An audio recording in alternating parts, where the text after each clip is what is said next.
That's all. And then we can start this one. Anything else you want to say about this? I'm just kidding. I don't want to waste that whiskey. This tastes pretty good right off the counter. That's an endorsement.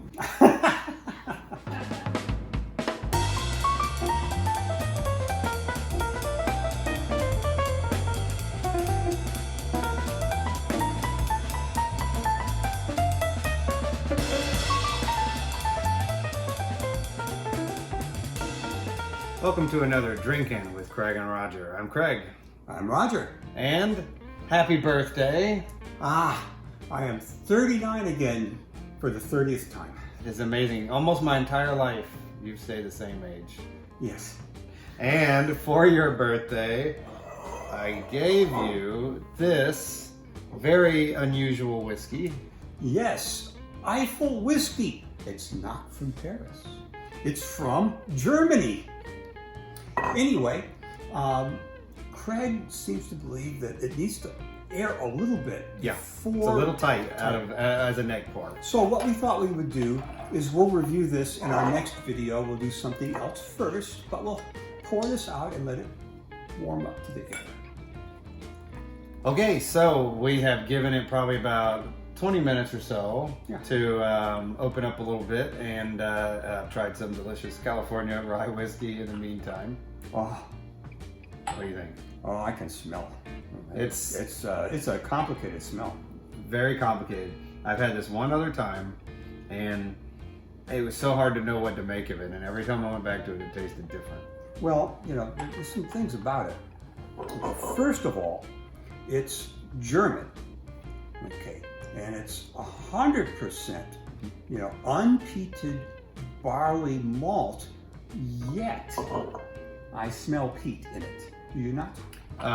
So there's something in it. I don't think it's peat, but it's smoke for sure. Yeah. It has some kind of smoky element to it. Okay, and it's also kind of nice because this is its natural color, as they say. No added caramel color. Right. And there's no filtration. Okay, it's bottled by Eifel Whisky Company in Noblitz, Germany. And it's 92 proof. Yep.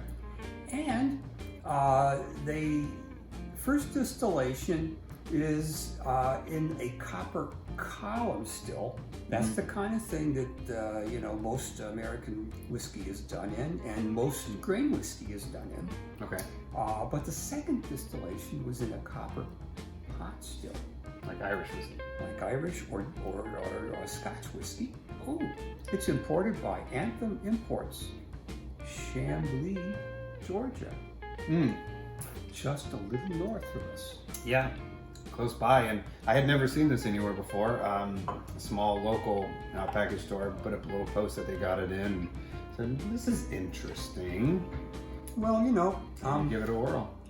You know, Germany's not known for malt whiskey. It's known mostly for schnapps and beer. Yeah. And maybe wine. They do have some nice wine. But, of course. But no, they don't make whiskey. But in the last 20 years, there's been a worldwide revival in interest in whiskey of all kinds. And this is obviously a product of that. Yeah. And what are you picking up on the nose? oh man, malt, sweet malt. Sweet malt. Brandy, maybe? Or cognac? It's a little.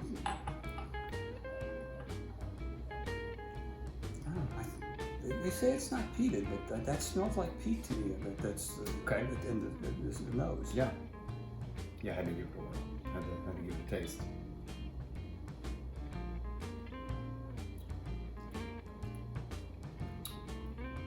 Ooh.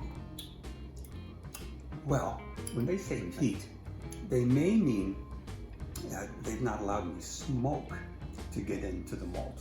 Okay. But I think what I'm tasting is sort of a grassy type vegetable, you know, kind of overtaste, which would be something that you might say was in the water at Scotch, you know, where it's flowed over peat and it gets into it. It's not smoky, but it's sort of vegetable-y. and it's complicated. It's complicated. not a real It's really complicated. simple, taste, simple clean taste. No. It's got this complexity. It's robust. Yeah. It's for sure. And the taste will keep changing on you, or at least I'll pick up different things throughout it.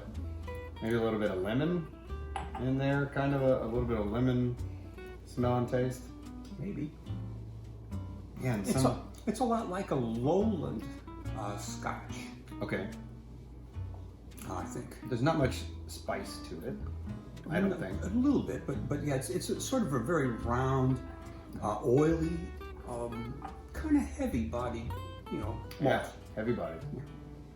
But I think it's, unless it was incredibly expensive, I think it's certainly worth whatever you paid for it. Since it was a gift, I don't know how much it cost, and I'm not going to ask you to tell me how much it cost. But does it fit in there with, most, 12-year-old Scotch whiskeys? Yeah, I think I'd say so. 12-year-old, that's about right. Okay. They don't say, how long it was aged. No. But that's not uncommon. And the weather in Germany is a lot different than Scotland. Yeah, there's a label on here which is very interesting. It says McMurray's Whiskey Bible 2018, but they don't say anything about what it says in the Whiskey Bible. It made it in there somewhere.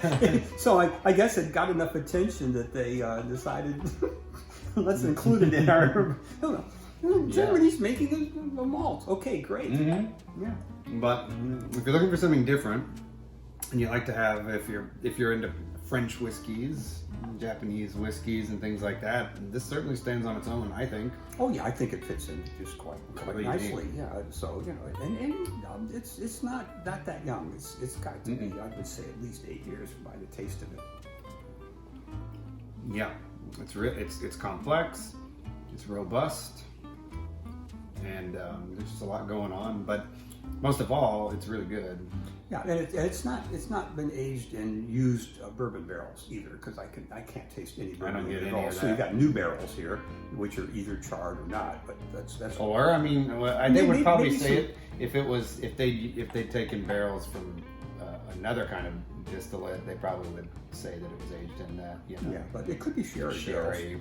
Maybe. I was thinking people love to put that it's aged in sherry on there if it is. But it's very nice, and once again, I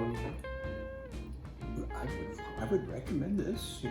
And anyway, I think this is delicious. Das ist gut, and we recommend it. And until next time, auf Wiedersehen. Tschüss.